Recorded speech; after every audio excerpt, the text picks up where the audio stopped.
지금도 우리는 대형 해킹 사건들 같은 뉴스들을 접하고 있습니다. 예를 들면 비트파이넥스 같은 경우 전체 자금의 40%가 도난당했다는 이야기도 있었고 다오 해킹 사건도 있었죠. 비트코인은 중앙화되지 않은 화폐입니다. 그런데 이 새로운 시스템이 등장하자마자 사람들이 제일 먼저 한 일이 뭐였는지 아십니까? 바로 사람들의 돈을 대신 보관해주는 중앙화된 기관을 다시 만든 겁니다. 즉, 사람들의 비트코인을 맡아서 보관하는 거래소와 수탁 기관을 만들었다는 거죠. 그리고 그 결과는 뻔했죠. 은행의 역사 전체를 보십시오. 금융 규제와 감독의 역사는 단 하나의 오래된 교훈에서 출발합니다. 누군가 당신의 돈을 대신 보관하면 그 사람은 그 돈을 들고 도망갈 가능성이 있다. 여러분, 지난 안토노플러스 1부와 2부 내용 재밌게 보시면서 비트코인에 대해서 많이 공부가 되셨죠? 비트코인 고트, 비트코인 오지인 안드레아스 안토노플로스의 영상을 많은 구독자님들이 좋아해 주셨는데요. 이번 영상은 강의 이후에 진행됐던 청중들과의 질의응답 내용인데요. 이번 영상이 진짜 엑기스입니다. 2016년 그 당시 사람들이 비트코인에 대해서 어떤 질문을 했고 안토노플로스는 또 어떻게 답했었는지 다 보시고 나시면 진짜 소름이 돋을지도 모르니까요. 준비 단단히 하시고 지금 바로 출발! Shall we do some questions? We've got plenty of time for questions. 이제 질문을 좀 받아볼까요? 시간은 충분합니다. What determines the buying power of the currency? 화폐 구매력은 뭘로 결정되나요? 어떻게 안정화되고 안정화시키려면 뭐가 필요한 거죠? 제가 비트코인을 산다면 그 가치는 누가 조작할 수 있나요? Everyone. 비트코인의 구매력은 유로, 영국 파운드, 일본 엔, 미국 달러와 완전히 똑같은 방식으로 결정됩니다. 즉, 수요와 공급이라는 시장의 힘에 의해서 24시간 돌아가는 국제 유동시장에 의해서 결정되는 거죠. 여기서 중요한 차이점 하나가 있습니다. 비트코인 거래는 멈추지 않는다는 겁니다. 7년 넘게 단 한 번도 멈춘 적이 없이 계속 거래되어 왔습니다. 네트워크는 절대 멈추지 않고 10분마다 비트코인의 심장박동처럼 새 블록이 생성되고 거래가 처리됩니다. 거래소도 닫히지 않습니다. 비트코인에는 종가라는 개념이 없습니다. 항상 이어지는 연속적인 평균 가격만이 있을 뿐이죠. 현재 비트코인은 전 세계에서 약 120억 달러 규모의 시가총액으로 거래되고 있습니다. 그런데 전 세계 통화라는 관점에서 120억 달러가 뭐냐고요? 상어가 들끓는 바다를 헤엄치는 아주 작은 치어에 불과합니다. 그러니까 모든 트레이더, 모든 고래들이 들어와서 가격을 이리저리 흔들어 놓습니다. 지금 시점에서 비트코인으로 살아간다는 경험, 제가 지난 3년 넘게 전업으로 해온 그 경험은 정말 롤러코스터입니다. 하루 만에 20에서 30%가 움직이는 일도 수없이 봤습니다. 그럼에도 불구하고 장기적인 흐름을 보면 거래량은 증가하고 거래 건수도 증가하고 변동성은 점점 줄어들고 있습니다. 그리고 이게 정말 흥미로운 점인데요. 저는 이걸 미국인에게 팔 필요도 없고 영국인에게 설명할 필요도 없으며 아르헨티나 사람에게는 설득할 필요도 없고 브라질 사람에게 납득시킬 필요도 없고 베네수엘라 사람에게는 더더욱 설명할 필요가 없습니다.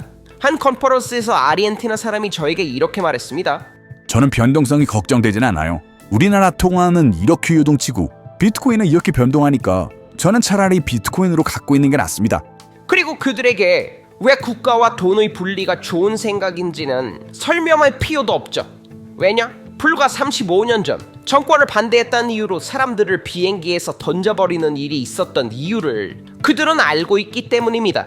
그래서 변동성이라는 것은 결국 상대적인 개념입니다. 다른 질문 있으신가요? 자, 마이크를 한번 전달해 드릴게요. 잠시만요.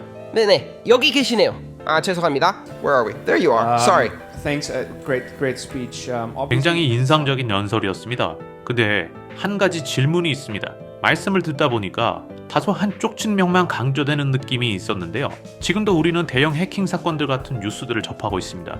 예를 들면 비트파이넥스 같은 경우 전체 자금의 40%가 도난당했다는 이야기도 있었고 다오 해킹 사건도 있었죠. 이런 사례들을 보면 이 진화에 대해서 아직 전부 신뢰하기 어려운 어두운 측면도 있는 것 같습니다. 이 부분에 대해서 조금만 설명해 주실 수 있을까요? 물론입니다. 자동차가 처음 등장했을 때 핸들이 함께 발명된 것은 아니었습니다. 핸들은 자동차가 나온 뒤 30년이 지나야 등장했습니다. 왜 그랬을까요? 초기 자동차는 가죽끈 2개를 잡아당겨서 왼쪽, 오른쪽으로 조향했습니다. 말이 끄는 마차에서 쓰던 고삐를 그대로 자동차 조향에도 사용했던 겁니다. 이걸 스퀘어모픽 디자인이라고 부릅니다. 과거의 시스템에서 쓰던 형태를 새로운 시스템 안에 그대로 끌고 들어오는 설계 방식을 말하죠. 즉, 새로운 차원의 가능성을 보지 못한 채 과거의 그림자를 그대로 복제하는 것이죠. 자, 그럼 이제 생각해 봅시다. 비트코인은 중앙화되지 않은 화폐입니다. 여기서 가장 중요한 원칙은 이겁니다. 당신의 키가 곧 당신의 돈입니다. 키가 당신에게 없다면 그 돈은 당신 것이 아닙니다. 그런데 이 새로운 시스템이 등장하자마자 사람들이 제일 먼저 한 일이 뭐였는지 아십니까? 바로 사람들의 돈을 대신 보관해주는 중앙화된 기관을 다시 만든 겁니다. 즉, 사람들의 비트코인을 맡아서 보관하는 거래소와 수탁 기관을 만들었다는 거죠. 그리고 그 결과는 뻔했죠. 은행의 역사 전체를 보십시오. 금융규제와 감독의 역사는 단 하나의 오래된 교훈에서 출발합니다. 누군가 당신의 돈을 대신 보관하면 그 사람은 그 돈을 들고 도망갈 가능성이 있다. 그래서 수백 년 동안 규제와 감독이 생겨났습니다. 그럼에도 불구하고 헤지펀드, 은행, 국가통화 시스템에서 이런 일은 계속 반복됩니다. 그리고 비트코인에서도 똑같은 실수를 반복하면 당연히 같은 일이 벌어지겠죠. 오히려 더 상황이 나쁘죠. 왜냐면 대부분의 암호화폐 공간에서는 제대로 된 감독과 규제조차 없기 때문입니다. 그래서 해킹이 발생하는 겁니다. The answer is really simple. 하지만 해결책은 매우 단순하죠. 탈중앙화된 화폐를 다시 중앙화하지 마십시오.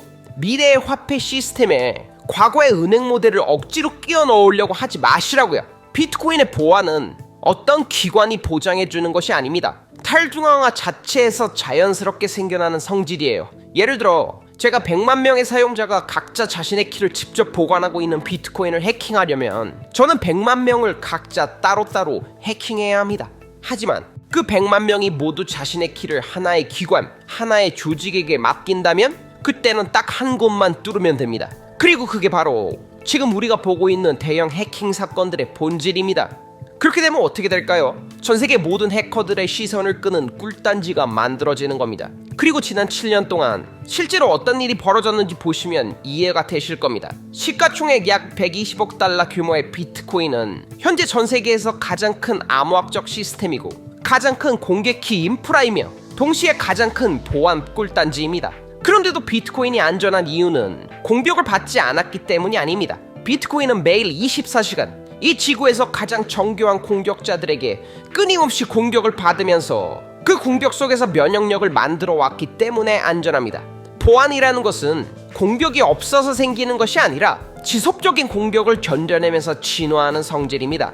이런 환경에서 PHP와 MySQL로 만든 중앙화 거래소 하나에 1억 5천만 달러짜리 자산을 모아두면 그건 그냥 상어들을 초대하는 겁니다. 그래서 비트코인 은행은 해킹당하고 비트코인 거래소는 해킹당합니다. 하지만 비트코인 자체는 해킹된 적이 없고 해킹될 수도 없습니다. 왜냐하면 압력을 가할 수 있는 단일 실패점이 존재하지 않기 때문이죠. 완전히 탈중앙화되어 있기 때문입니다. 자, 아마 질문 하나 더 받을 수 있을 것 같네요. 네네, 말씀하시죠. Where does supply of Bitcoin come from? 비트코인의 공급은 어디서 나오나요? 그리고 시장이 공급을 조작하지 못한다고 확신할 수 있습니까? 비트코인의 공급은 알고리즘에 의해 결정됩니다. 정확히 말하면 기하급수적으로 감소하는 공급 함수를 따릅니다.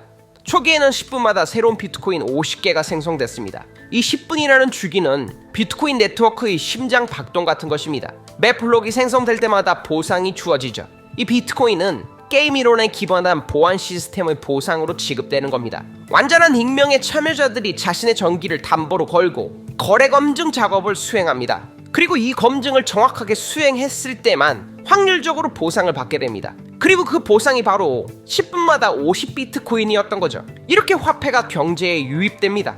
그리고 4년마다 그 보상은 절반으로 줄어듭니다.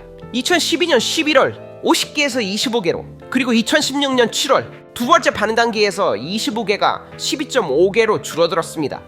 이 반단기는 전 세계에서 생일 파티처럼 축하될 정도로 비트코인 생태계의 매우 중요한 이벤트였습니다. As a system is designed to have a monetary policy that is purposely deflationary, 비트코인은 의도적으로 디플레이션적인 통화 정책을 갖도록 설계되었습니다. 이 정책은 귀금속, 특히 금의 발행 구조를 모방합니다. 금은 시간이 갈수록 채굴이 점점 더 어려워지고 비용도 점점 더 높아지죠. 그리고 비트코인도 마찬가지입니다. 시간이 지날수록 새로 발행되는 양은 점점 줄어들죠. 이 기하급수적 곡선을 따라가다 보면 결국 끝에 도달하게 됩니다. 2140년 더 이상 새로운 비트코인은 발행되지 않습니다.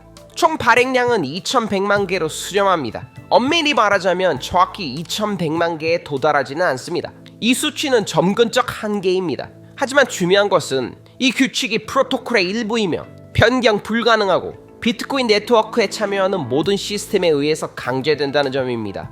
비트코인은 건전한 화폐가 되도록 설계되었습니다. 물론 이것이 유일한 통화 정책은 아닙니다. 다른 디지털 화폐들도 서로 다른 통화 정책을 실험하고 있죠. 하지만 비트코인의 역할은 분명합니다. 수많은 시스템 위에 놓일 아주 단단한 기축자산, 즉 디지털 준비 통화로 기능하는 것, 그것이 비트코인의 본질적인 위치입니다. 금융회사가 아닌 기업분들께서 비트코인을 가치저장 수단으로 실험하려면 어떤 방식으로 접근해야 하는지에 대해서 조언드려야 할 것 같습니다. 가장 먼저 이해하셔야 할 점은 이것이 단순한 화폐가 아니라는 것입니다.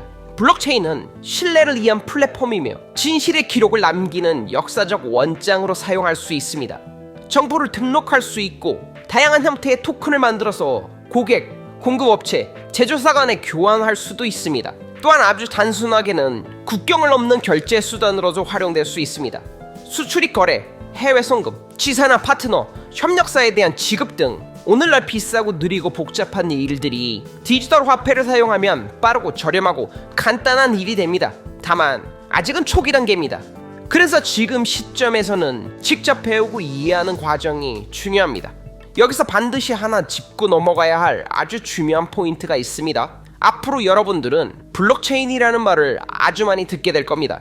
그런데 여러분이 듣게 될 블록체인 이야기의 대부분은 돈의 인터넷이 아니라 돈의 인트라넷에 관한 이야기라는 것입니다.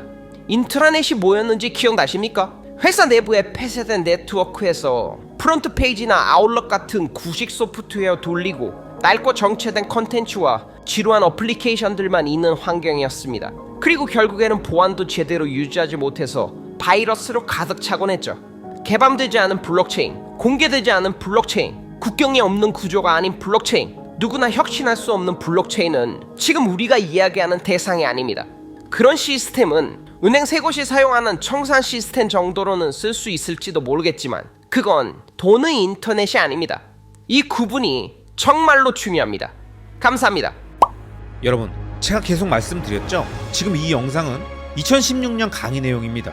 2016년에 이런 얘기를 하고 이런 얘기를 듣고 있었던 사람들이 있었고, 그때 벌써 비트코인에 대해서 다양한 질의응답들을 하면서 왜 비트코인을 거래소에 보관하면 안 되는지, 왜 비트코인 가격의 변동성을 전혀 신경 쓸 필요가 없는지, 이런 것들을 다 알려주었잖아요.